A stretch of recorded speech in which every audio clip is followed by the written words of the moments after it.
Well, joining me now is Beck and Stone senior consultant Emma Jo Morris from New York. Emma Jo, before we get to all of the chaos in New York City, take us through another controversy that's been brewing in Washington this week. House Speaker Mike Johnson announced that transgender women are not permitted to use bathrooms in Congress and the White House that match their gender identity. Have a look at this. Let me be unequivocally clear. A man is a man and a woman is a woman. And a man cannot become a woman. Now, this fight comes after the election of Sarah McBride earlier this month, who was the first openly transgender person in Congress.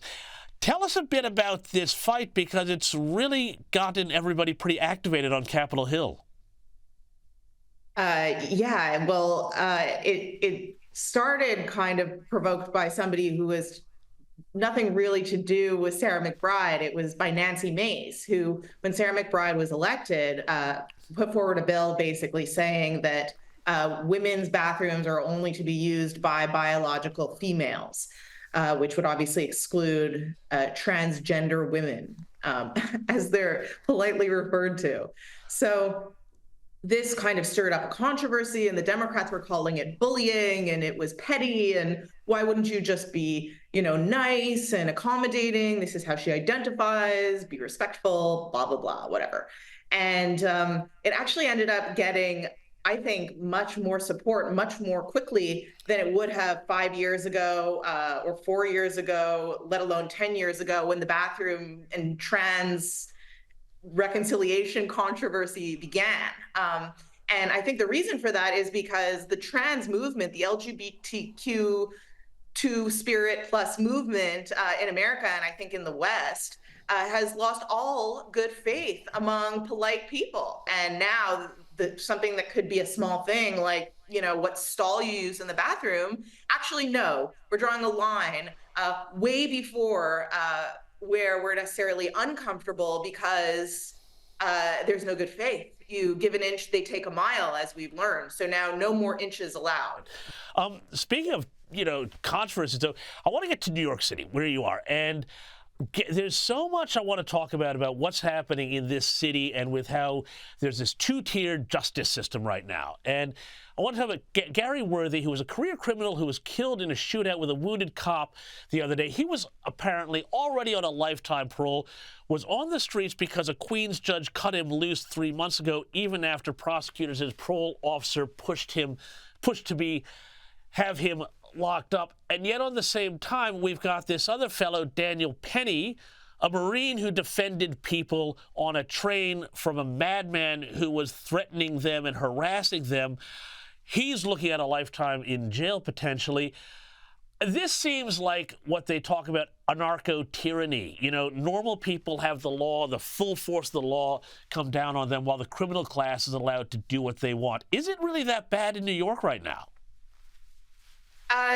Yes, and it's only made worse because the police, this is the dynamic that goes on in New York right now, and it's actually pretty scary, especially if you want to talk about caring about women and protecting women.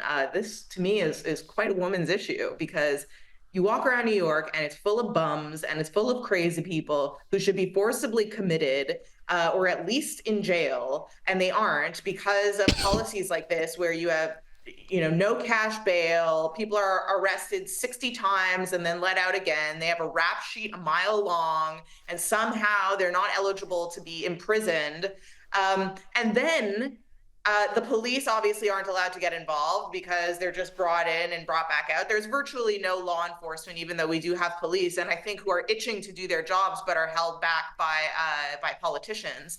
And then you're obviously led to a situation where you rely on vigilantes like Daniel Penny or something like it, where you just have basically upstanding citizens who happen to maybe be trained in jujitsu or martial arts or be former Marines, who are able to step in a situation like Daniel Penny did, where there's a psycho on the subway who's threatening people and on drugs and schizophrenic and is obviously dangerous. And then those people have the book thrown at them instead of the criminals. So we're in a position where we are basically left completely defenseless. I mean, the Daniel Penny case, and I really encourage your viewers, if they're not caught up with it, to really take a look at it, because it's such a case that captures our cultural moment. This guy is a former Marine. He is on a subway. There's a guy on the subway also who's homeless, schizophrenic, and on drugs, who is menacing the people on the train, clearly a threat, getting in people's faces. And the Marine steps in to neutralize this guy. And now he's being charged for murder because the guy died right after that. Actually, today, a coroner testified that actually it doesn't make sense that he would have died in the headlock. Obviously, the jury is out. This case is ongoing. We don't know whether he killed him in that or not.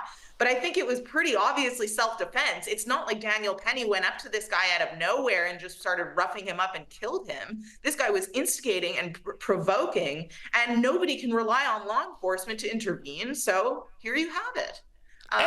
And dissuading this behavior, this protective behavior by upstanding citizens, I think is adding to the danger. It's just shocking. Emma Jo Morris, we're going to have to leave it there. Thank you so much for your time and explaining what's going on in the old hometown.